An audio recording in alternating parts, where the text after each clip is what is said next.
Gosh.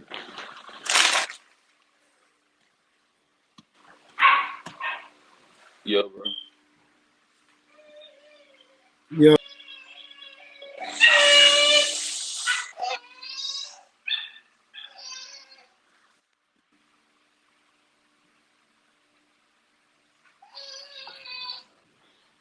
Yo, Sean, Yo. You hear me? y'all hear me? Yeah, Yes, sir. you hear me? Yes, sir. You kind of sound far away though. It might be the AirPod. Yeah, I got mine on too. Man, my look. What the hell? Crazy.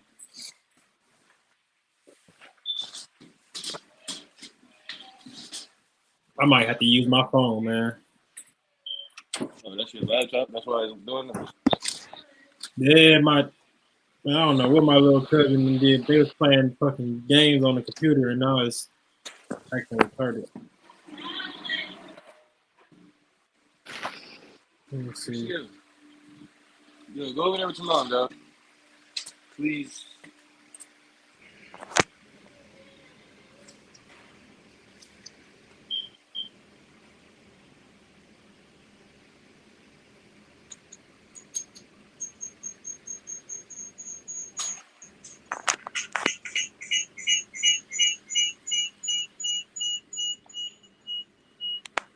Bitch, you gonna keep acting? Throw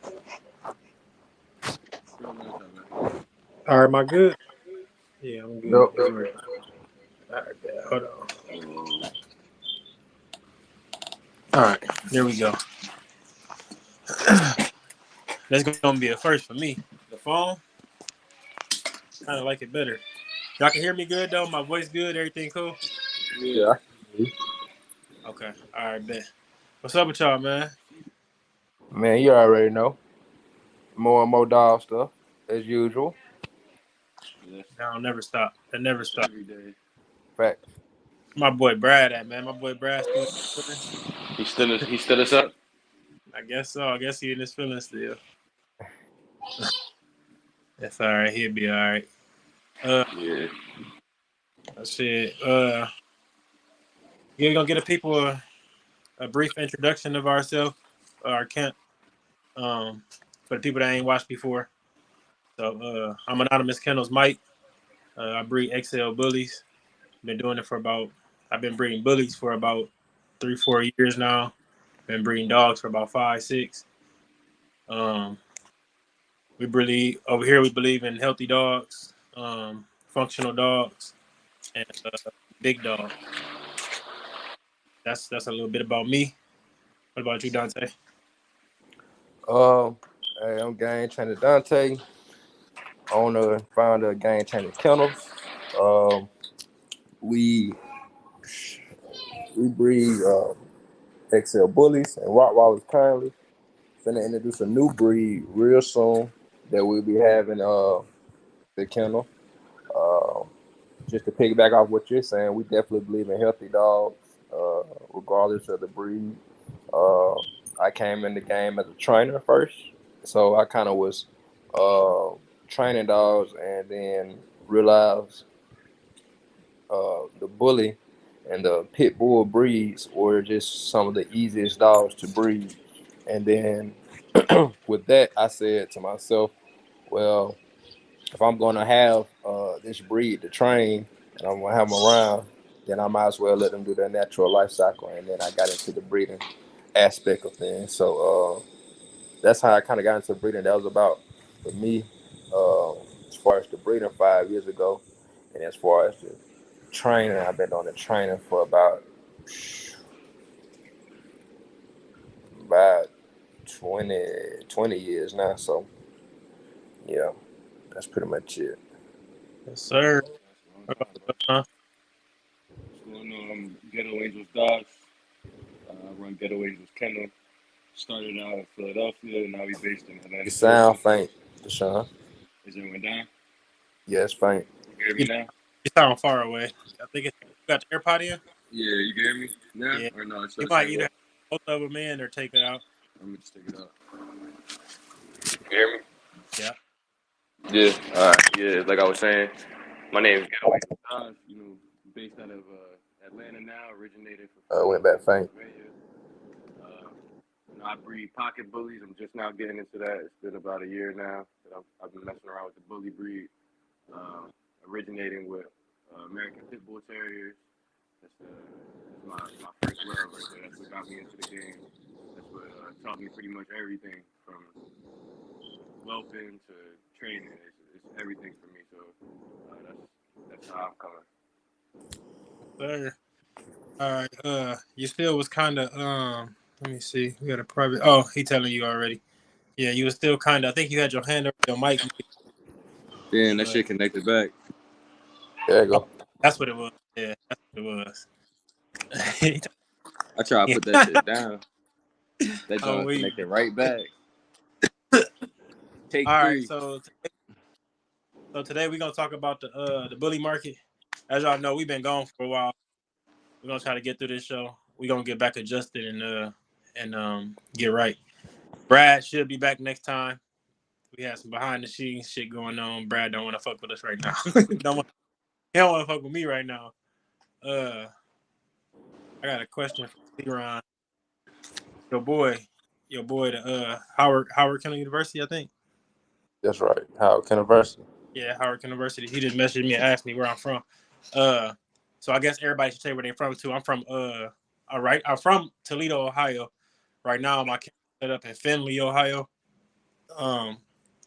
But dogs all over the world. Now, go ahead, tell them where you from, bro. I'm from Columbus, Georgia. The real Oh, 76. look who decided to join, y'all. He Wow, popped in. I shouldn't even let him. Should I let him in, y'all? Yeah, you might as well let him in. Watch, he gonna say. Look who decided to join. Back live in the flesh. Can y'all hear me? Hell no. That's what you was doing earlier, getting the haircut. No, we hear you, dog. We hear you. Can y'all hear me? We can I hear can't hear y'all. you. You can't hear us? We can hear you clear as day, man. We hear you. We hear you.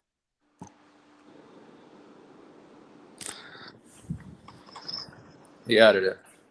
I told you to get an AT&T, man. I'm weak.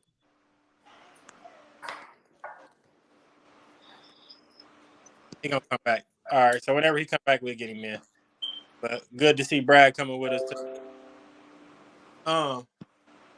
But yeah, so today we're gonna be talking about the bully market, and the way it fluctuates, the way it go up and down, what controls it, how it affects our camps. Just we're gonna dive all the way into it. And the first question is, to me, where do you start? Where do you set your prices? How do you determine that? Where do you start? And we'll let Doshan start off with that one. Well, personally, where I start at is I always wait till about the 3-week mark to even start thinking about pricing personally for my dogs. I'd like to see what everybody looks like, make sure everybody's fully healthy, make sure they make it out that first 2-week mark because it's a very crucial time period. You want to make sure mom's not smothering nobody, everybody's getting the nutrients and everything that they need, everybody's eating as much as they can.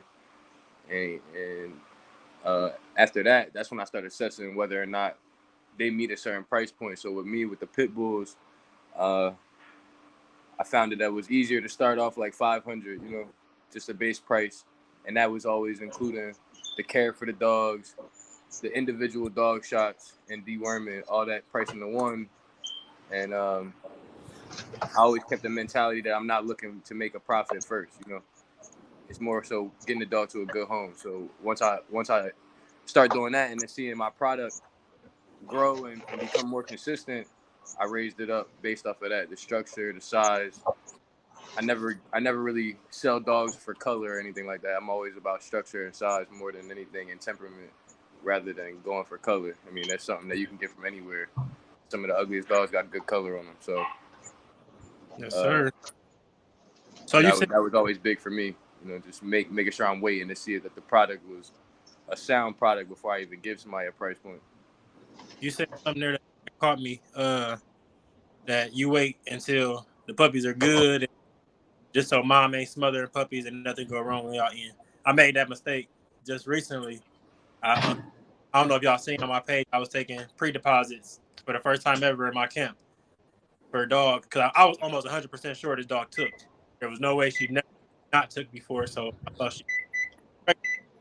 So I took deposits and deposits. One person, so he paid $800. So long story short, all that money had to be paid back. That came directly out of my pocket because, well, it shouldn't have came out of my pocket. It came from their money, but it had to be paid back because there was no puppies. So when you do shit like that, so it's better to be wait, saying that money's gonna come at some point anyway. Don't rush. Don't take money before your product is great. Yeah, for sure. I know for sure they healthy. Go ahead, Dante. I'm gonna let you speak on that before I get into it. All right. With me, I look at it two ways. I look at it as on the business side and on a consumer side that's like just for dogs. So like on the business side, I might look up the market, like I say, between all breeds and see what's the average that somebody's just paying for a dog. So I might go to Petland and see what they selling their AKC registered dogs for. I might get on Hobley and see what's going on Hobley and what the dogs are going for. Them boys don't know about that. I'm trying to tell you. And then I might go to a bigger name kennel and like I say, just see what the prices that are being shown out there. Because like I said, it's gonna be some people that you run into that never heard of your camp. They just want a good dog, and that's how I kind of experienced a lot of people. Because like I say, I came in off the trainer side, so a lot of my clients that I tend to talk to on a daily basis are people that's just looking for dogs. They're not really looking for pets or anything like that. So I look at it as a business aspect is what is somebody paying for a dog in general first, and then of course on the back end because we know in the bully game pedigrees do cost. So like if you putting together good breeders and they got good pet work, we know in the bully game that drives the number up. You know what I'm saying? And that locks in a lot of customers knowing what they're getting in the bully game because of how we push the market.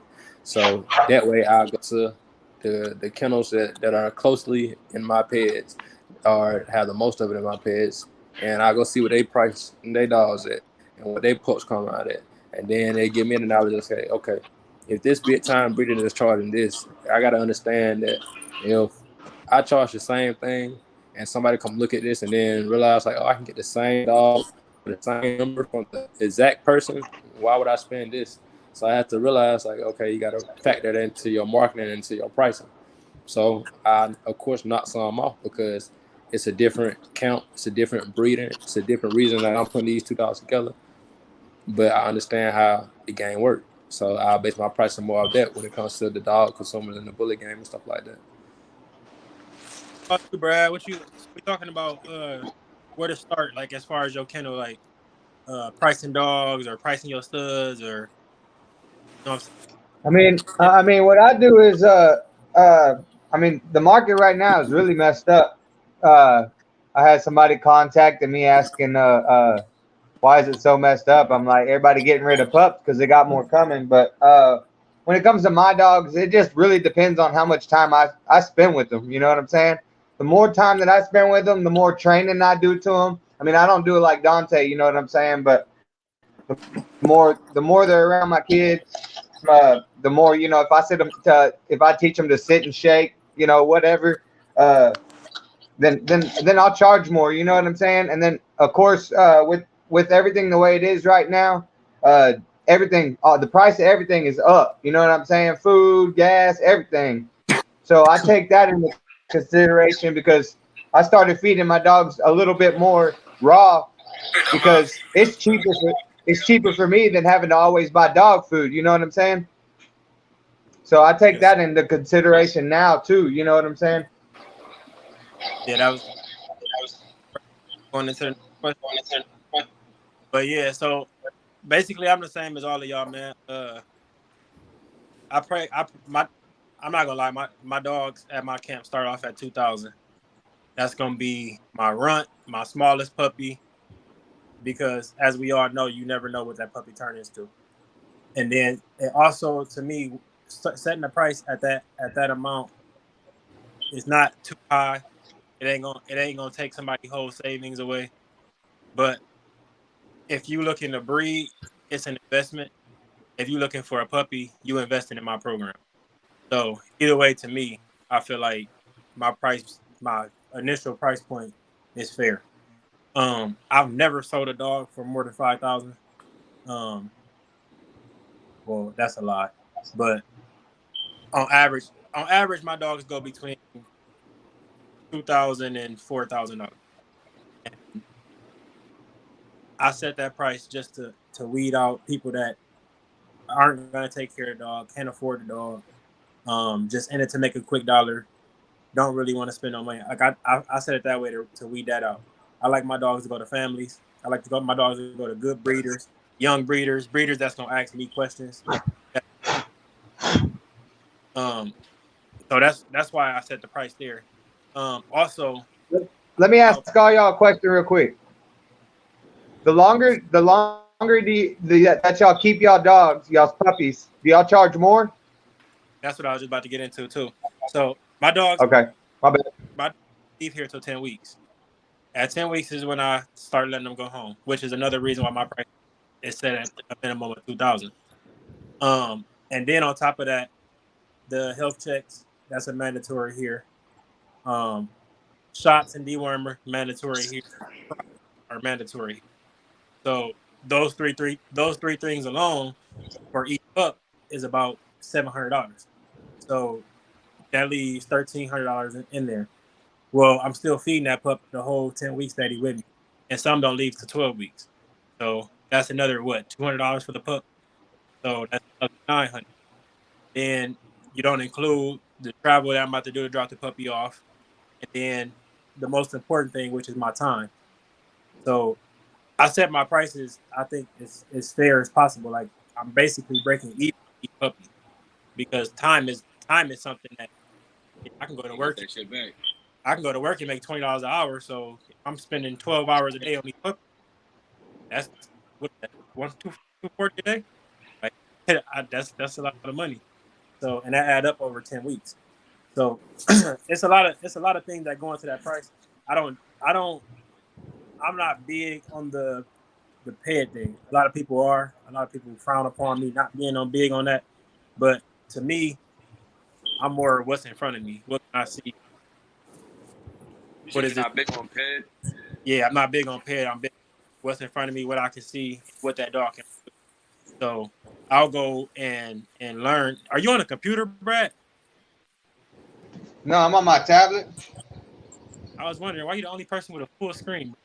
Yo, Special I or didn't something? realize because that shit I'm was different. Yeah, I'm different. this nigga never We stop, bro. But yes, so that's where I start at. I start at 2K, and go up from there. Stud services. Stud service to me always should start at 500. I opened my first 10 people up at 500, and no, I opened my first 5 people up at 500, and then I jumped to 1,000. And then as he produces, I'll if the puppy's coming out fire and it's a high demand, then I'll raise that price. Other than that, I don't see no reason a dog stud fee should be crazy. Everybody seen my Facebook post, but you got a fucking stud fee $3,000 for a stud who ain't had a litter yet. Make that make sense. Like I think I'm playing the guessing game with $3,000. Guarantee. A lot of people probably pay $5,000 for it. You gotta make that money back. Hey, I wanna touch on that real quick. Go ahead. So one of the guys that got a pup from me today was messaging me, and he was asking about how the stud fee works. You know what I'm saying? And I said, you started out and what it starts at, and I said I'd start, $250 and between $250 and $500, and once you got a litter on the ground, that's a proven producer. And he was like, well, what's a proven producer? I said, once a litter is dropped and people see them pups, then you can start going up on your price. You know what I'm saying? How much did you sell him that for? 35. 30. So a dog I bought for 35. You open him up to 5 people at 500. You already made 2,500 back. And exactly. Then do the math. You get one more stud after that for 1,000. So 6 people, you make your money back. I think that's a fair trade, bro. You don't get no fairer than that. You're not doing no work. There's no limitations. I'm reading. I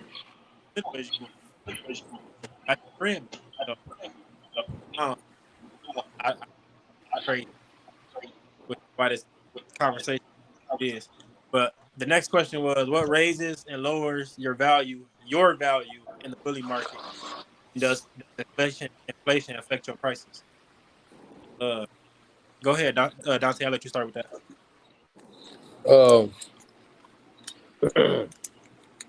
What raises your bully value is basically your marketing to me. Because at the end of the day, like I say, when I'm looking for a consumer, I'm looking more for someone that's looking for a quality dog first. And then, like I say, I understand on the bully side, but I think about it as a business. So, like, you got to have the best product all around. So, like with me, I want to be able to provide the best quality product and service. You know what I'm saying? So, comparing to what I'm able to do and the knowledge that I'm able to give the customer, you're not just buying a dog. You know what I'm saying? So, I put that as value into what I'm selling, instead product. Even when speaking to Brad's point, right? Like, I got things to where, like, if I keep a pup long enough, knowing I'm going to train the dog, then I'll drop the price and then tell the customer they got to come back to me to get the dog trained. Or I keep the dog to train the dog. You know what I'm saying? Like, I work deals like that all the time because, like I say, I look at it as a business first, and I understand how overhead works. And the longer I got these dogs, the more I'm putting out, that's less profit that I'm actually going to be able to take to reinvest into the business. So as far as that, that's what I feel like brings the value to the bully market. So over time, like I say, the deal may get better depending on the customer because of what I'm able to add to the dog, especially if they get a trained dog and they don't have the time to train a dog, or if they got a apartment living and they need a kennel trained dog. And now I'm able to work the deal where, okay, you're paying $1,000 for the dog, but then you're paying $750 for the trainer. So essentially, you got a trained dog at $1,750 and still at a quality price. You know what I'm saying? So as far as inflation, I think methods like that are beneficial because everybody money gonna be funny with everything being up.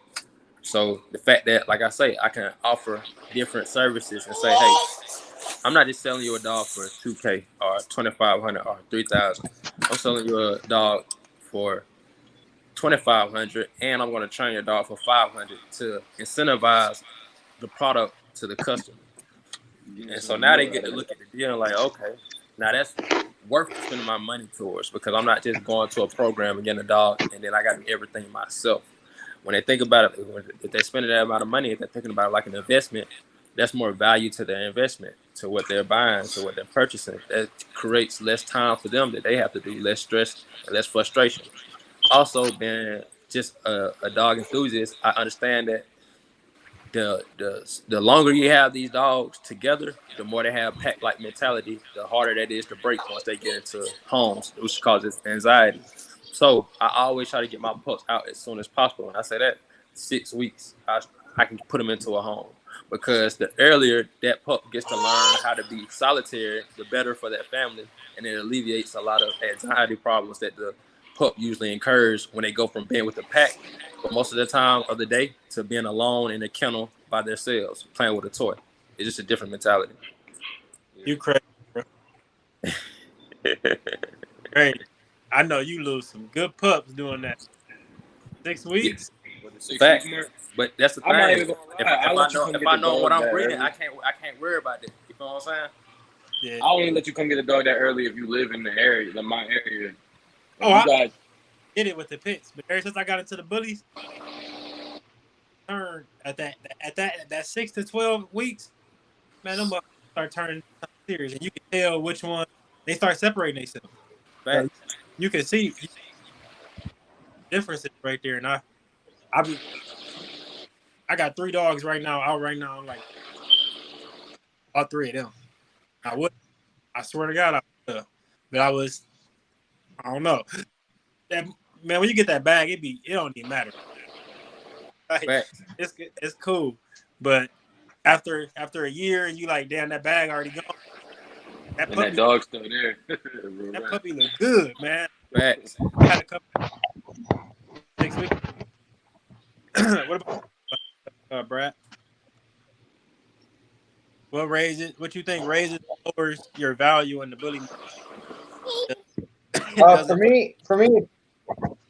For me, it's time spent with the dogs, man. I kind of do both, man. I'll get rid of a couple of them, you know, when they're young, but I do like to hold on to them, because the older they get, the meaner they get, the meaner looking they get. You know what I'm saying? And that for me kind of brings the price up, because the new owner gets to see more features of how they're going to look when they're grown. Yeah. And and my thing too is like Dante kind of touched on, if I'm spending more time with the dog, if like my dogs, they're all kennel trained whenever they go to new homes. So I kind of put that in the equation, you know. They're good with kids. I put that into the equation, you know.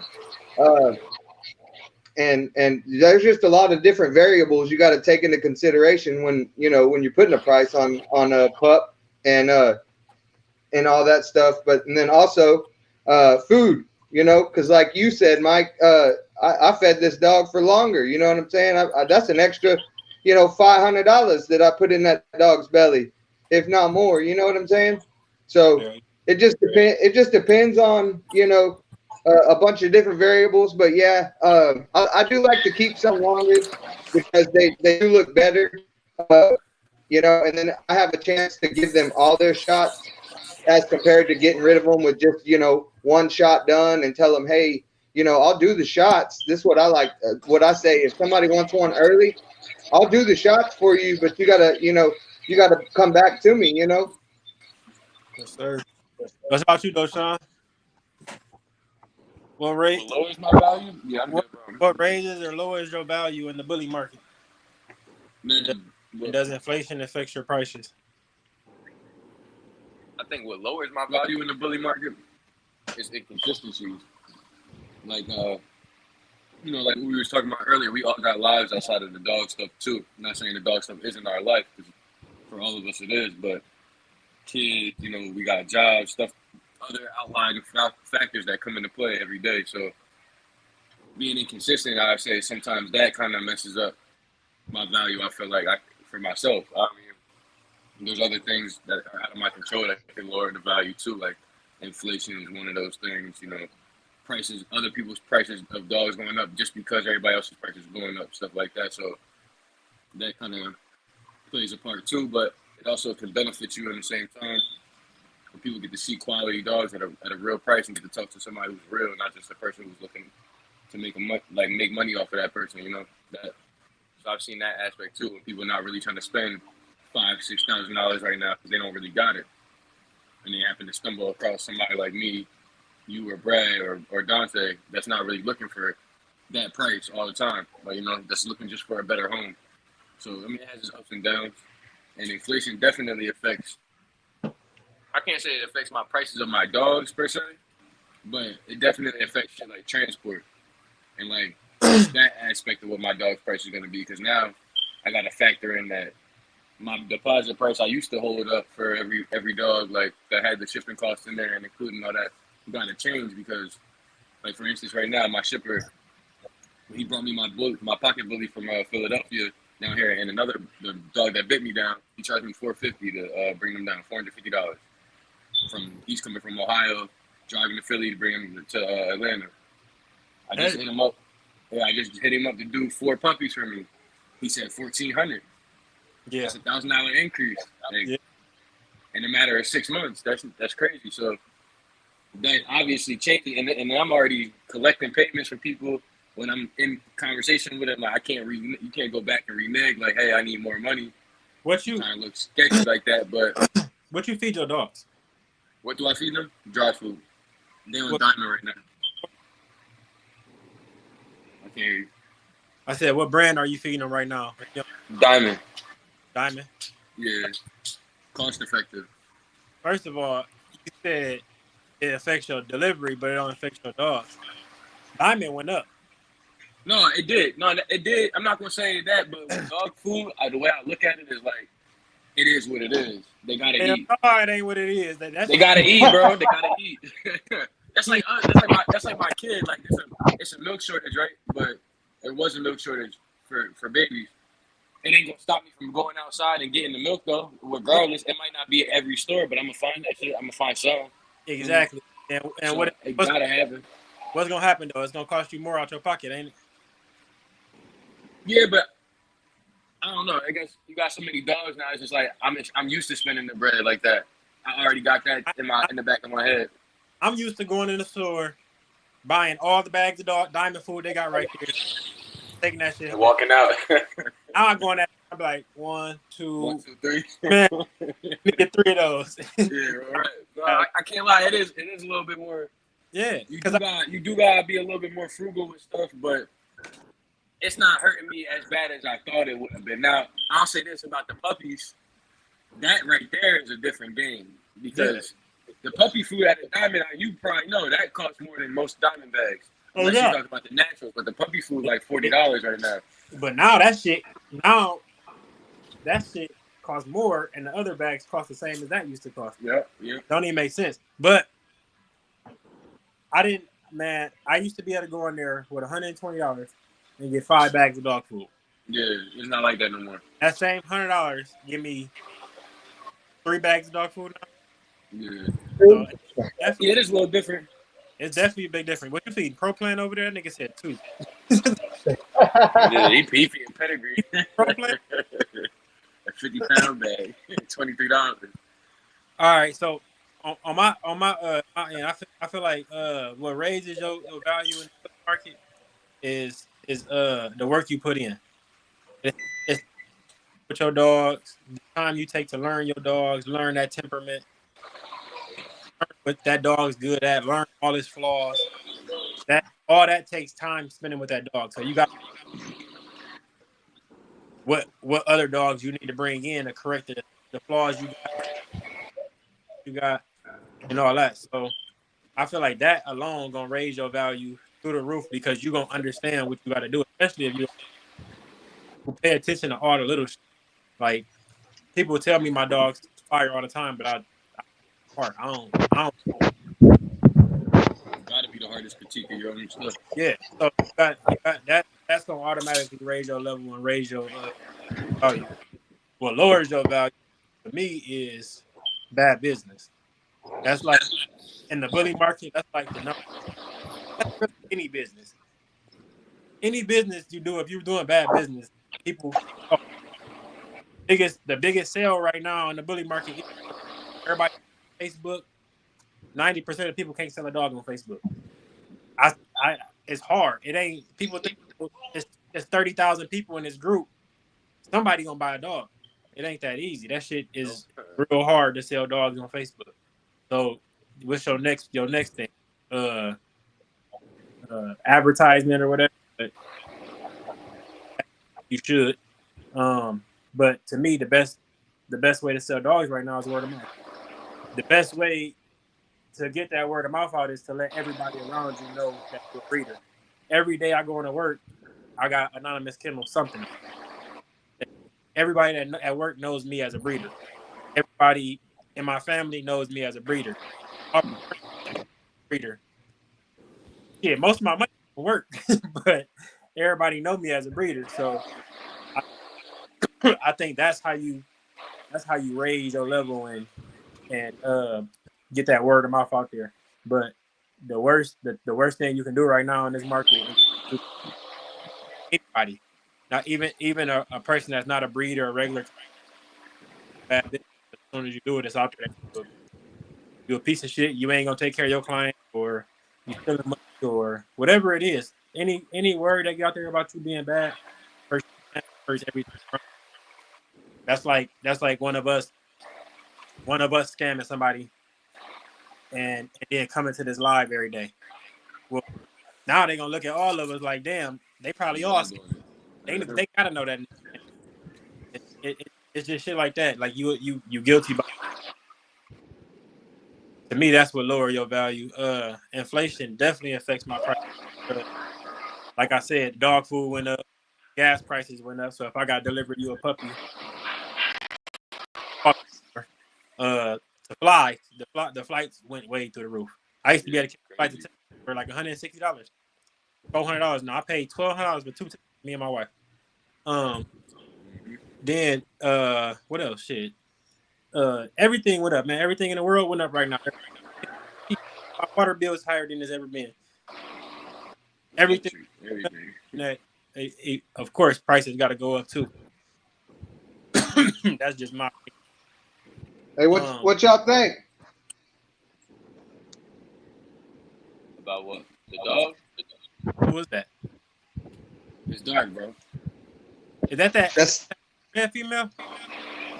that what? Is that red female? Now that she's a blue fawn, yeah. Oh, you just got her? No, that's the one that had that last litter. She pregnant right now. Look, that's what I'm saying. Come on, bro. You can't see her?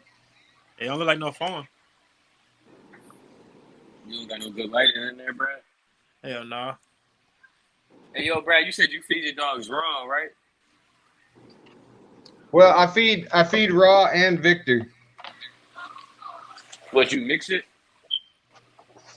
So I'll just say like this. Like I used to give the dog like 2 cups a day of Victor. You know what I'm saying? And so now I do like half a cup of Victor and Raw.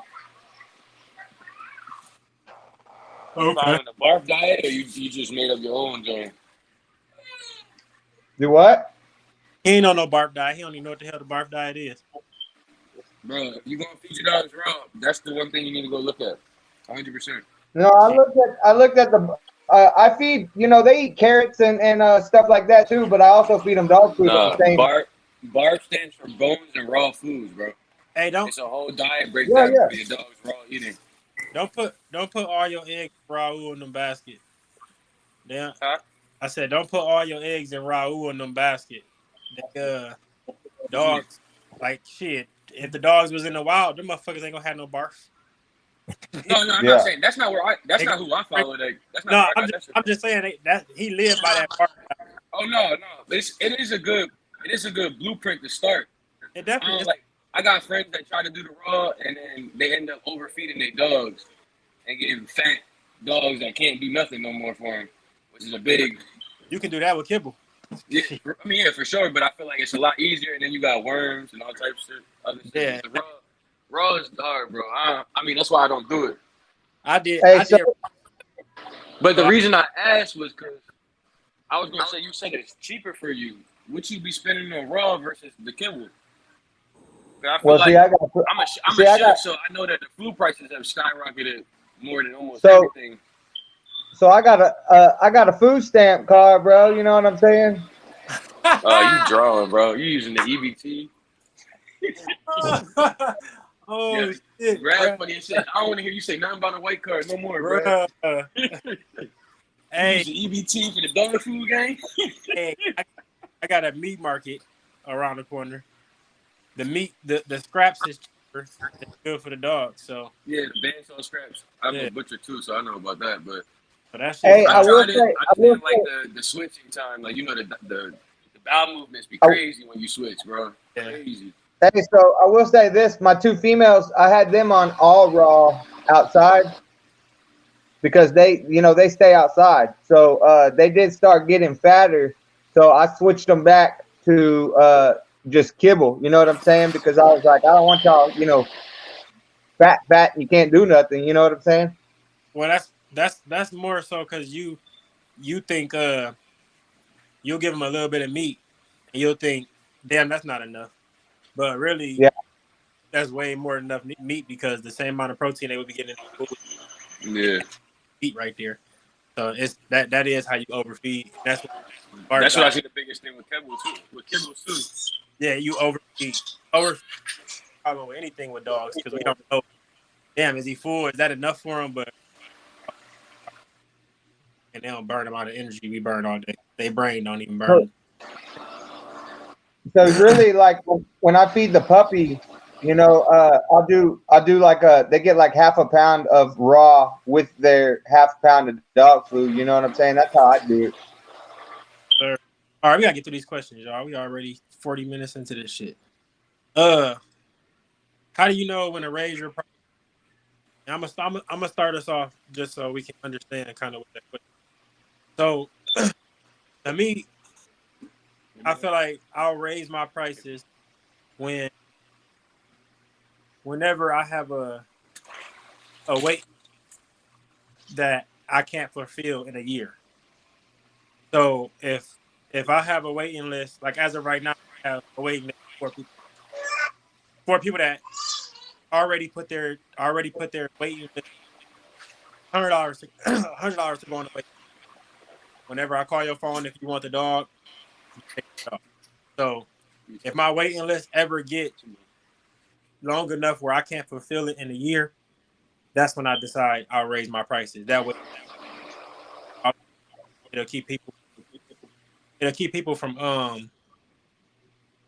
jumping on my waiting list so easy, or it'll move some of the clients out that can't, or I mean, you gotta weed them out. You can't sell every dog to every person. Everybody can't take dogs. So that's the only time I keep myself right by raising my start. What about you? When I looked to raise them, is I just recently did that not that long ago, like 2 days ago. I looked to raise them once I'm starting to feel like I get to a certain interaction point with my clientele too, not just my clientele, but people they know. Kind of like what you're saying. I don't know. I don't really have like a waiting list. I can't say that, but I got people who always hit me up. Like I know you be having puppies, so it'd be a lot of the same individuals. It's actually a good idea about the waiting list. I didn't ever really think about that, but yeah, like once I start seeing the interaction from the community increase, plus the quality of my dogs increasing, because it's always something that I feel like you can't really charge more if the quality is falling off either. You can't Yeah. tell somebody here go $1,000 dog, no matter what breed it is. If it's a $200 dog, you just can't. And that's when I look to do it. Once I'm starting to see myself grow, and then people recognizing the more interest is coming, seeing that it's more money coming into it. Like once I'm bringing newer dogs into my camp, like getting into different breeds, like the bully stuff. I'm reaching a different price point right now, just even doing that. Like the transition from doing, y'all know that from pit bulls to bullies is a big difference. It's not ridiculous, but you're not making a couple $100 here and there. Nah, hell no. You're making a good amount of money, but it's also because these dogs take that good amount of money to care for. So Yeah. that's another thing that has raised my prices as well. So And I- this right here, To me, a lot of you know, this right here, yes, got that shit in the middle of the day. So it's still sure. like, To me, that's like damn, where was I going? Damn, I just lost my train of thought, man. All right, go ahead, Dante. paperwork fucked you up. Damn, your paperwork did fuck me. Cause I thought about two things when you showed me your paperwork. ABR switched their paperwork, and then I forgot what. It didn't look like that before. Huh? When they did, what you mean they switched it? They Changed the outlook. it looked different. It ain't the same. Yeah, I just got the from my bully his dual registration and my girl's registration. I seen on your story, and yeah, that shit look different. It ain't the same. Yeah.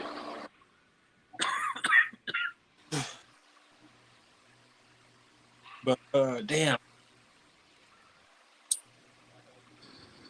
Okay. All right. Yeah. But so typically,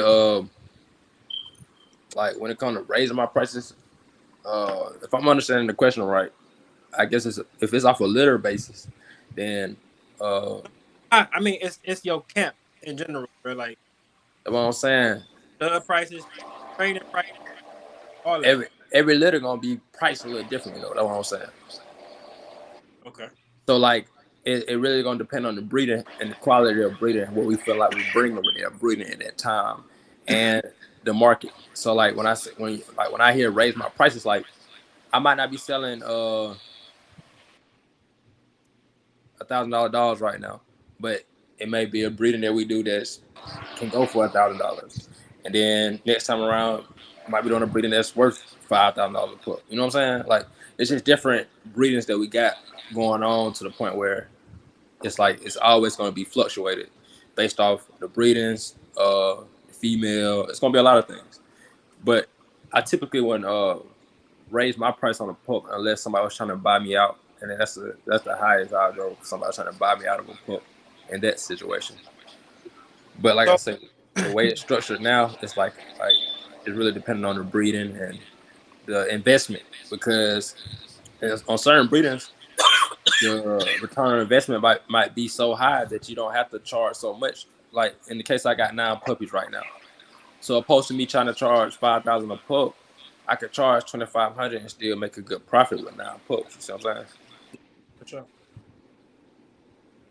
I do feel like a lot depends on, or pricing depends on the amount of puppies a lot with me. So like I said, my minimum is 2,000. If I have a nice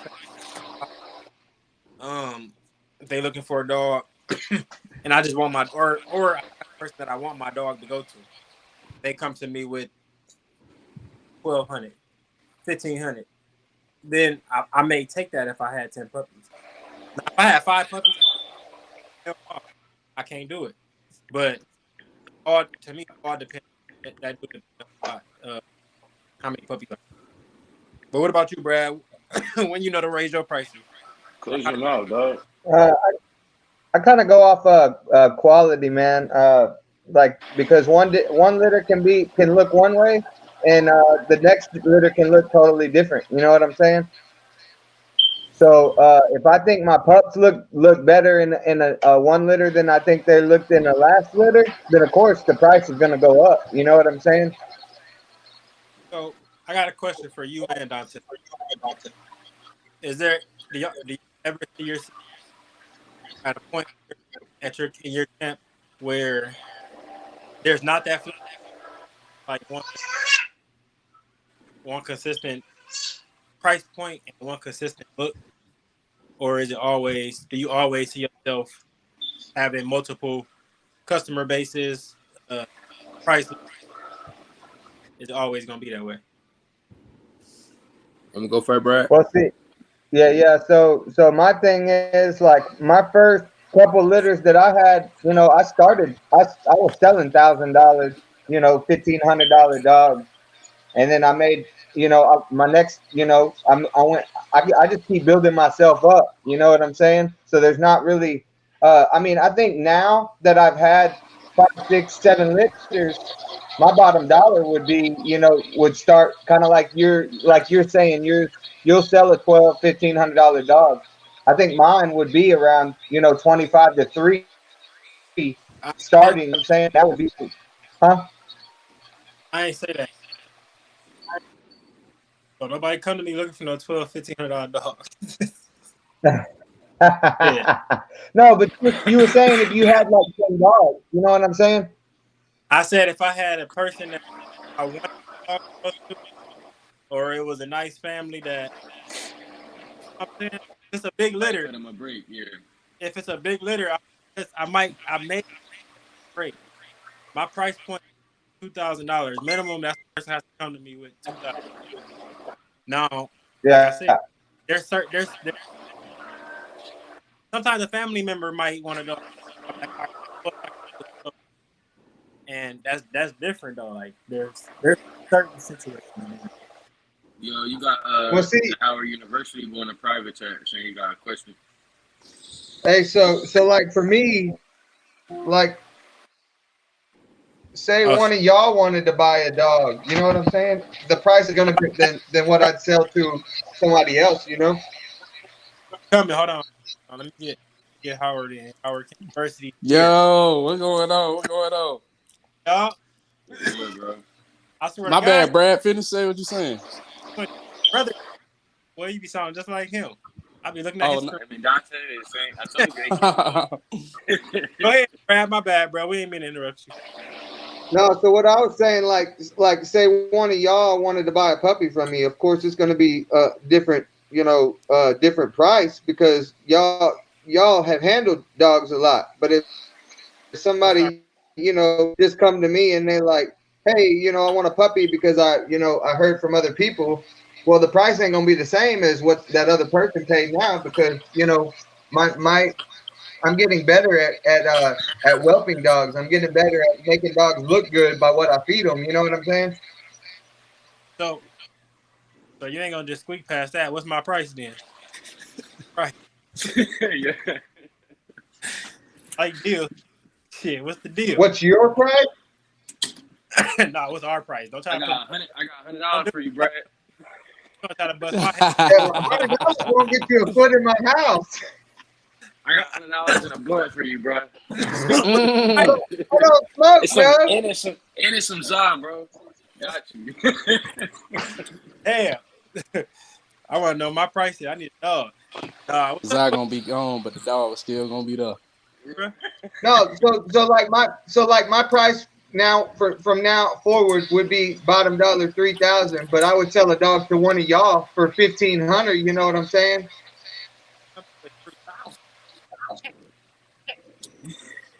All right.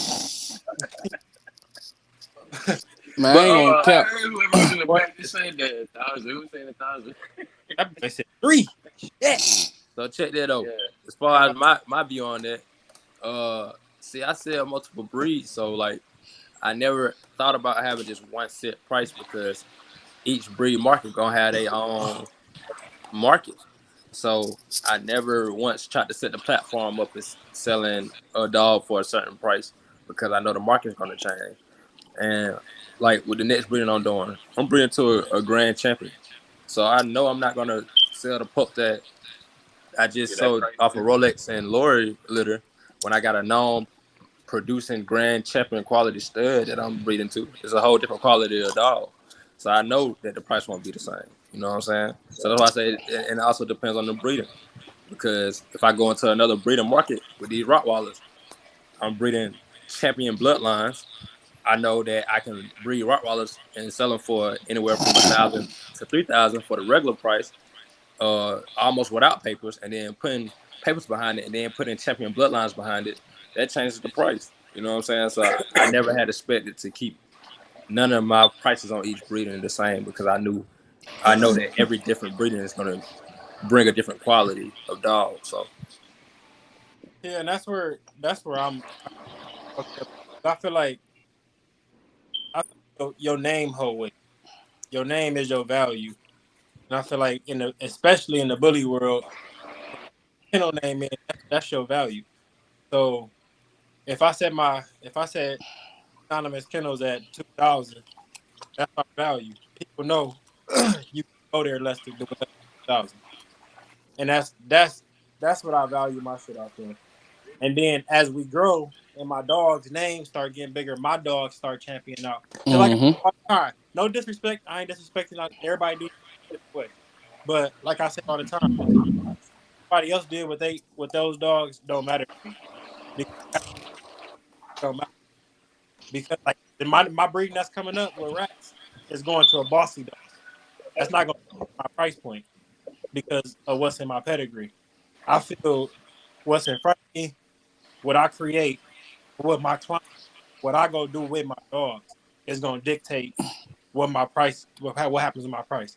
So if I have a client out a dog from a litter, well, if I repeat that breeding, I know I'm gonna produce champions. So why would I leave that price at the same? Mm-hmm. Or if I go champion out one of my females and then I breed, well, now she's a champion under my hand. So of course that price is going to. But Yeah. I don't really buy into charging somebody for somebody else's work. I feel like as breeders, when Let we me put our work, let me ask you. Let me ask I'm y'all a, this: what do you do if you have a repeat customer that wants a puppy that already has one of your dogs, but wants a puppy from off of another set of your dogs? they always get discount. Get his discount. mm-hmm. Discount like a You gotta motherfucker. show them love because they came back, bro. You got to. That's good That, business. anybody that come back and put more money into put money into your kennel, Mm-hmm. that's love. You always got to show Yeah. that love. You don't bite the hand that feeds you, bro. You gotta feed that bitch too. Let's let Finn over here say. You said what now? Let's get words. I can't hear. Mike, you gotta get your Wi-Fi together again. Ain't my Wi-Fi, man. It's this damn phone dying on me, y'all. What you were saying? I ain't saying nothing about We're gonna let you get your Wi-Fi, words. bro. I have stuff to say. Well, you know what? Boom. Hey, the only thing I was just gonna jump in and say, like, when it comes to answering the question or the topic at hand, was like for me, I guess I would probably raise my prices goddamn. Like I know I heard a lot of y'all talking about depending on the breeding, depending on the quality, this, that, and the third. For me personally, you know what I'm saying? I would probably really just pop my shit like once I start seeing like some major like consistency, bro. Or you know what I'm saying? Like goddamn, like to the point to where every time somebody see a dog, they'll be like, man, that dog look like he bought that motherfucker from Howard University. You know what I'm saying? Like, That's exactly that's what I'm saying. Like the more your name gain weight, the more them prices gonna gain weight. So if yeah, a motherfucker know, that's like a bossy dog. You see a bossy dog, you know a bossy dog. yeah, you know that If motherfucker when you see it. if you see somebody that got a bossy dog, you know, like, that's because they done bred it to some bullshit, created some bullshit. Now they just using that bossy name. So Mm-hmm. I don't for the pet whole weight unless it's bred the right way, and whatever you claiming that dog is, it was under your hands. So I got a champion bloodline dog. I don't give a fuck how many champions I got in the bloodline. One, two, like who cares? And how many dogs is in that bloodline? But to me, what matters is I took this dog to a show and I championed him out. He is a champion. Mm-hmm. That matters You, to me. Or you show that you can handle that motherfucker. his sister from the same litter and his brother from the same litter as champions. I can appreciate that, but like just the bloodline shit, like that's what to me that's like a biggest flaw in the community. Like people hold so much put so much weight on that shit. Like, oh, this dog is all bossy on both sides. Well, damn, like what? How the hell you did that? Did you buy this dog directly from Bossy? Because and then the crazy part is they don't even come directly from Bossy. So how the hell is that even possible? So Mm-hmm. and like I say all the time, that's you go to Bossy and you buy a dog, you're not spending less than 10,000. But you can get a dog from Bossy for 1,500 or a Bossy dog for 1,500 because people don't breed the right way and they're not holding your dog weight the same way as you would. So she'll sell her dogs for 10,000, but you can only sell it for 1,500. Make that make Yeah. And I mean, some people do it. off the sole fact that they know that they can probably just get off, like you said, because they know that one of them damn dogs bossy. Even if they selling it for 1,500 or something, I they wish know I, like shit, they gonna flop. I wish I could screen share with y'all boys, man, because I had a dude today. I was looking for a stud for my sale, and I'm about to use this stud, but I had to like kind of talk to dude because y'all know how I am, man. The dude sitting up here. Oh, he sent me a picture of the pig. I think these two dogs they're gonna make some fire ass dogs. You gonna be able to sell these dogs for top. And I had to tell him like, bro, I'm not no rookie. You're not about to and try to upsell me on your dog. You already sold me. I dog. I'm already sold on the dog. You ain't got to do all this extra shit. Yeah, He like, trying. nah, I just think with this pig, my dog's pig stacked up. You got a fire female. They gonna make some. Bro, I don't care what they make. I already know it don't matter what they make. It's not gonna be easy for me to make top dollar on this dog because I'm not top of the food chain right now. So only people that's getting that top dollar is the top of the food chain. It's gotta be Pro Bulls, QB, Bossy Kendall, what's that other one in Florida? The Gator built bullies. Like them motherfuckers, they making money like that.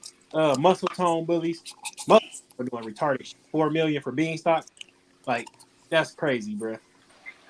I ain't never in my life heard no To dog what? sell To stud them or to sell the dog? 4 million. He sold that dog in Australia for $4 million.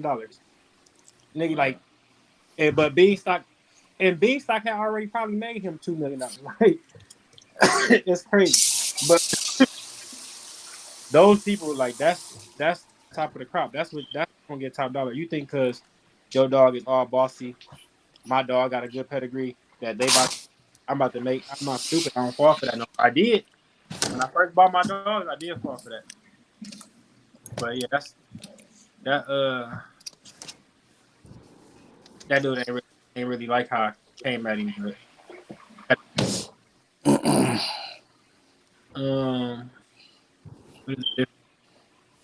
okay. Next question was, how do you stay relevant as a breeder while the market is Shit. This. Whoever want that first, go ahead, Howard. Hey, I was just gonna say it in the simplest form. You know what I'm saying? And that's like, if you notice firsthand that motherfucker changing, and you probably don't see a whole lot of people doing it. I mean, shit, the simplest way I can say for some people is monkey see, monkey do. Goddamn, you know what I'm saying? You see one person doing that shit, you be like, damn, I might need to fall in line with what they just for a second. I ain't saying goddamn just do the like try to take everything they doing, but take what they doing, take what the next thing is got going on and try to recreate it, like reinvent the wheel. You know what I'm saying? Like, damn, this person taking pictures like this, or this person doing this. This person took it dog here. So I'm gonna do this and add this on top of it. You know what I'm saying? What about you, Dante? Might as well let y'all boys talk back to back. Don't sound like the same person. They Well, gonna staying relevant. I'm a Y'all ain't cousins? Yeah. Oh God. As far as staying relevant, I'm a firm believer in you're only as good as your next breeder. So if you're not trying to produce the best of the best every time, you're gonna fall off. That's the only way to stay relevant. You gotta produce a dog that everybody gonna want every single time. And that's my goal. And I feel like that's what, if anybody took on that logic, then they'll be able to stay relevant. I feel like go ahead and jump in because that's exactly what I was gonna say. We breed. My bad. We breeders products speak for you. So if your last breeding was ass, you're gonna fall under the table. About you no more. If your breedings keep getting better and better, you're only going up. It's only gonna get better for you. So I had the same. That was my same. Go ahead. Biggest. Who you said? I say constant advertising. You know what I'm saying? Yes, sir. That's it. And collabing, making like Dante was saying, you're only as good as your next breeder. So shit, you see something different going on, try to collab with a few of the people. Next breeding, bro. Next breeding. Oh, next breed. Oh, you only as good as your next breeding. Oh, well, shit. Yeah. Keep your shit going up and not goddamn. But as you said though, what we doing right here is whether it's like all of y'all got puppies on the ground right now. That's shit. My clients watching this too, and people that's potential clients is watching this off my page. So the collab is here. Like everybody hear it. Everybody under one platform. Y'all people That's right. hear my voice, hear y'all voice. It's definitely. I think that's the like, people don't like to share it. Everybody dogs, man. Dogs gonna sell no matter what. Mm-hmm. Go ahead, I think with the market is watered down as it is right now. If you're not constantly advertising, then you're gonna lose out. You know what I'm saying? the market ain't watered down. Selling a dog for $10,000 is watered down, of course. But Yeah. the market's not watered down. That's false. We ain't even got enough breeders to water down the market. There's more breeders in the world breeding Great Danes, Chihuahuas, Shih Tzus, Poodles, Rottweilers, and those markets. You just got greedy breeders, dog. That's all that is. It ain't the market's not watered down. People make it. So the reason I say the market's watered down, you know that lady I was gonna get those puppies from? She's trying to sell her pups, and people were hitting her up, and they're like, "Oh, I can get a dog that looks better than that for $500." People say that all. You know People say that all the time, bro. But they're not gonna get that dog. Show me that dog that you paid $500. Show me that dog in 7 months. It might look like it as a puppy, but show me that dog in 7 months. That dog like a beagle. Yeah. So that's cool. Let people do. I had that to me. I had my 3 litters 2 months ago, 5 months ago. But that's what happened. But that's part of the game. You're gonna have people that think they can get it for a cheaper price. They are gonna get it for a cheaper price, and it's gonna be a bad version of what you got. So Yeah. I don't worry about that. We don't worry about that. Go ahead, Doshan. I got a little bit of a different take than y'all. I think that, staying true to yourself as a breeder is how you stay relevant in the market when they start to change. Because a lot of the changes that happen, a lot of it is just a fad, man. Like, you see so many things that pop up. Like, I don't know if y'all been peeping, but it's the fluffy Frenchie shit going on right now, right? Mm-hmm. And now they try to make fluffy pockets. Hey, I like fluffies. Y'all like the fluffies? No, I'm not saying I like the fluffy Frenchies, right? I'm fucking with the fluffies. I fluff with the fluffy Frenchies, but they gonna have fluff with the fluffies? Yeah, whatever, bro. But I'm fried, bro. But, hey, you ain't never seen a mammoth bulldog? Yeah. Them bitches look for fluffy bullies, bro. I need one. But the issue I'm saying is not it. You bringing a lot of breed issues into the bully world that we don't already need. You feel me? It's already there. Yeah. Like that. So when you bring in a fluffy into this situation with a pocket, where like right now it's hot as hell out right now in Georgia, it's been like 100 for the past 2 weeks. It's gonna be hotter next week. It's real difficult for people out here with pockets to have them niggas outside or anything because they don't really got the capability to withstand that heat. You putting extra hair on them, you asking for an emergency almost every time. You mean? So for me, some of them fads gonna fly out once dogs start dying and stuff start going left with those certain things. So staying true to yourself and breeding for your like what your camp is trying to do in the structure and the like what you said, making the breed better. I definitely agree that it will fuck the breed up. It's already going on that ain't even got. We don't even already. People are already getting far from the breed type, so it will fuck it up. I do agree. Now, as far as I'm dying, I think that who the hell got that dog barking like that, man? It's the puppies, bro. Them niggas is going. They leave Friday. I'm happy as hell, man. On week, but I think it's it depends on where you live at. It's like having a husky, in Texas. Yeah, You ain't yeah.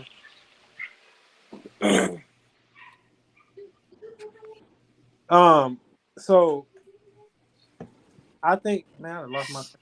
So like having a husky in Texas, of course they're not supposed to be there. Yeah, It's yeah. too hot for them. So that's dogs are this wouldn't be nothing new because of the fur on there. No, I'm not Only saying that. I just think it's just bringing issues into it that we don't need. And it sounds and like to then me it's more about $1 at that point than it is to me, about. but that can be true and it can't be true because I really like the fluffy, like I really do, and I already did some research into it. If I was to breed it to a mammoth bulldog, I would get fluffy bullies, but the But you mammoth talking bulldog XL? the mammoth bulldog has a longer life expectancy than American bully. Yeah, but you talking XLs, right? Yeah, See, so I'm talking about strictly pockets. Like Dante know what I'm talking about. You seen the nigga, the yeah, battle rapper Daylight. You yeah. feel I me? see. That's out of pocket. You feel me? Because Yeah. you that's drawn. I don't care what it is.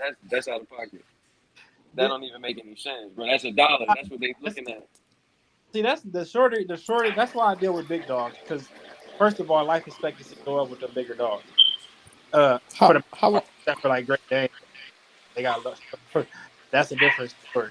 But like in the bully community, the bigger the dog, the longer it's supposed to the life expectancy. Um, so I don't really get into the smaller shit anyway. About as low as I go, they got the micros, exotics, and all that shit. I never in my life. But I don't know, man. Like I said, I think I really like it, and I did some research into it, and you can do it a correct. There's a correct way to do it, but like I said, I think it will fucking freedom. So that's why I haven't did. Yeah. I'm a person validation. If I want to do something, I'm gonna do it, and it's I deal with the repercussions on my own. I don't care about what nobody else got to say. But Yeah. at the same time, I care about this breed way too much to bring in more bullshit, more shit to fix Right, to right. even get involved in it. So that's why I haven't. But I really So I, the way I be looking at it is like history. It repeats itself, so everything gonna come full circle. Like we be talking. You just said I think a couple of shows ago, right? You want to get back into the old blood, the different the dogs we used to see. You mean like the nice dogs we used to see growing up, even with the pit bulls. I didn't show you a couple of dogs that I said that I produced that remind me of pits I seen growing up, not these scrawny dogs they got out here trying to fight them or whatever they got going on with them. So for me, I think at a certain point, all that stuff gonna phase out, like I said. So that's why I said for me, the relevancy is in just staying true to the breed, like, cause the fad gonna be there. You can play into the fad here and there, but they gonna come and go. They always switch up. It's gonna be something different all the time. Frenchies was just the wave. Now it's fluffy that's Frenchies. right. The Murrow's dying out. I'm starting to see that fade away. The shit. People starting to realize, bro. It is. People don't realize that, and that is a big key to staying relevant. You ain't chasing flags. You doing shit that you gonna continue to do. Your camp gonna continue to push forward because you ain't going off a hype. You going off a product and Yeah. quality. So Like even with that Murrow shit, man, people be so hell bent on seeing the color, not realizing they didn't even do none of the research behind what you are breathing and then what your production's gonna be like. So that's probably why you see it dying off. There's a lot of double Merlin going on out here. And you got yeah. deaf and blind puppies. Yeah, that's a whole different ballgame. People see the color as a nice pattern, but it's it's a pigmentation defect at the end of the day. So you just breeding the defect back into your dogs. It's not really. It works, but you gotta be careful. So everything got its time, man. That's how I feel like. But the one thing that's gonna stay true is a nice bully, like a good quality, structurally sound bully is always gonna be sought after by every breeder. See, and I think the problem with the Murrow shit, I don't think Murrow ever gonna all the way go away. I think it's gonna Never. be it's here for good. But I feel like it's fresh. This dog was made for looks. Yeah. People made this dog to have high mass, big head, there's a certain look about it. And then once they got that look, now they want this color to it too. Designer. And exactly, yeah. Like to me, I don't really see too much wrong with it. So what I see, my biggest problem with it is when people start wanting to create their look instead of own color. So if you're gonna play with the color, that's cool. Yeah. But if you're gonna play with the look of the dog, that's a whole different story. Because now you fucking with the breed, and you're still using the breed name. How So how you how you feel about the people that be because you know it's a lot of big time breeders out here that's kind of out loud with it, but you know they be incorporating straight up APBTs back into their program. And I know y'all probably done seen I some of just did these it, bro. folk doing it. I Huh? just did it, Yeah, bro. yeah, yeah, yeah. It ain't but look nothing wrong though, with it in my this eyes because this is that's the start of the breed. That's how I got here. exactly Mm-hmm. that's it. I mean, don't get me wrong. Like If you do there's it ways, right, I say that. yeah, if there's ways to do it, don't just because I have this female, so I got to use her. Don't be that person. Now, if you got a good dog that you want to breed and you think you can bring something out with this look or with this dog, that's a different story. But to just Mm-hmm. oh, I got this pit bull, I've been having her, and I never got her spayed. I'm just a breeder, making a couple dollars real quick. That's different. You ain't you ain't you ain't gonna take your time and look for a good stud. You're not gonna take your time to see what qualities you can bring out. Like you ain't taking your time in the breeding. You ain't even being a breeder. You just letting dogs foot. So that's I don't. There's ways to do it, and there's bad ways to do it. Yeah, So yeah. Cause I I mean, I I, see I what you're fuck with saying. it. Man. yeah I fuck with it hard. I don't hate on Honestly, it I at think all. I'm not gonna lie. I think sometimes it's necessary because of so much of they dilute Yeah. all of the classifications of the bullies, but they dilute it so much with different stuff. Like especially with these pockets and the micro shit, man. Some of these pockets look like bulldogs, bro. They're not even. Yeah, yeah, yeah. Hey, look, Pete, right? I know you probably cause you say you been like looking at pockets for a long time, right? Since you was like young, you know what I'm saying, and all that.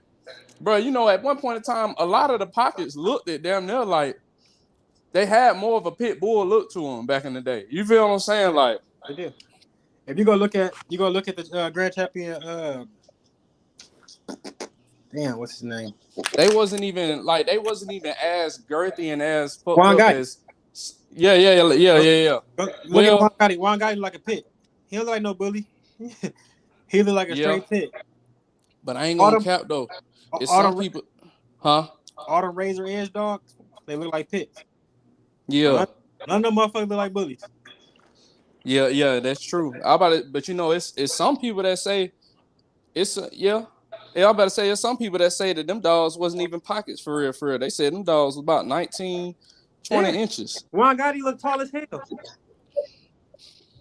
He looked tall. Like bro, them was pits. I don't care if nobody say them was pits. Yeah. But that's what it took to get here. But to me, ain't no fucking way to turn Juan Gotti into what we got today without using bulldogs, all the other shit they use, but for sure bulldogs. Ain't no way Yeah. you did that. all the tri points and all that. I feel like some Rottweiler came in there. They ain't fooling nobody, bro. But what happened? Well, I mean, you know, they say, you know, when it comes to that, what's that surreal bloodline or surreal, however you say it, APBT bloodline, you know, they said them boys had them tries back in the day. Yeah, I even seen a video on that shit. And they showed some of them dogs, and I don't know, bro. I don't know. All I know is, ain't no way we got to where we got without no fucking bulldog. They can kiss my ass with that lie. My boy Doshawn got up out of here, man. What happened? He lagged out. He got that T-Mobile. But man, we ain't even gonna get through all the questions. We done got off into a rabbit hole. We had 3 questions left. Damn. Yeah. They all take about 30 minutes each. How many y'all do? Save them for Thursday. And I know I need to come up with some. So let's just keep doing it like that. Nope. you already missed out, my boy. You missed out. You ain't want to join the meeting, so now you don't even know what's going on in the world. Hey, he said, Oh, is that no. right? You was in your feelings. You was in your feelings. Hey, no, so this is what we got going on. So this Tuesday was a joint show. They threw in, I threw questions in. So then next week will be fully my week. The week after that will be fully Dante's week. And Dante will come up with all the questions. He gonna run the show. The week after that it'll be your week. Then the week after Sean's week, and then we'll keep the cycle going. But whenever it's your week, you got to come up with every single question, dog of the day, and the 2 words, and you got to get you got to do the whole show. You got to start us off all that. I'm gonna for you, but you're gonna send me all your questions. I'm gonna put them in the what's the name, and we're gonna do it that way. That way we ain't oh, don't Sean back. My bad. Damn.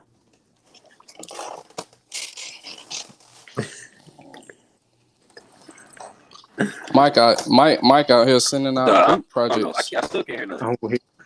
No, ain't no group project. We got. Yeah. We got to make it to where it's beneficial for all of it and getting one. You hear me? Yeah, I can hear you, bro. But yeah, so that's what the plan is, Brad. We all gonna run the show once a week. Every Tuesday we going to once a week. Every Tuesday. I made new flyers so y'all can put them on y'all page or whatever. But every Tuesday gonna be ran by somebody different. And we're gonna do it that way, and that should make shit a lot easier for all of us. So for 4 weeks, all I gotta do is show up. This nigga keep getting kicked out with that T-Mobile, bro. I got T-Mobile. I bet. Man, we supposed to make the switch, bro. You tripping? I know, man. I know it, bro. Minutes because he can't move. You know, if he moves, he gonna get kicked out. It's okay, Howard. He been trying to get me to switch too, but he always all messed up over there. You know what I'm saying? Bro, I was supposed to switch for real though. But I had got so busy and got so goddamn wrapped up. Dante done figure it out. That boy talk 2 words a second. He like, they ain't gonna catch me lacking no more. I'm gonna talk. Yeah. Ain't gonna sound like I'm lagging. That's what guy. That shit clear. Oh God, crystal clear. But no, we man, bro, this the last time, bro. Next time T-Mobile kick you out, bro. No, I think when my AirPods died, I don't know, the ignited glitch or some shit. I don't know, bro. Oh wait, man. Sure. But I'm back though. Back like cooked crack. So we be back on next Tuesday. Don't be on my phone on Thursday talking about some see y'all in 2 weeks. See y'all in 3 weeks. All that bullshit. Brad be funny as hell. I told you, bro, get that YouTube channel, man. You do need to make that switch, Brad, bro. You froze. Huh? He sound just like that boy. Oh God. Hey, bro. Out in 2 weeks. 6 4 weeks. Once every 6 months. There you go. There you go, y'all. Hey, but no, as always, though, I appreciate y'all boys for coming on. I appreciate talking with y'all, man. I'll see y'all next Tuesday. Yeah, hey, you know what? Since it's the end of the show, it's really good to see you, Mike. Glad you could catch up with us, buddy. Yeah, he's too much, dog. Everybody else, why just me, bro? You ain't seen them either. Why you gotta single out the black guy, bro? I'm weak. Hey, I appreciate y'all for letting me come hang out. You did what I'm saying. Hey, bro, you always welcome. You come a couple more times, you're gonna end up in the group chat. Yeah, okay. That's a bit then. But yeah, for sure. We appreciate y'all, man. Y'all boys stay safe. Have a good week, man. Y'all and take care too, of them man. dogs. Yes, sir. Definitely. Y'all too. Yeah, man.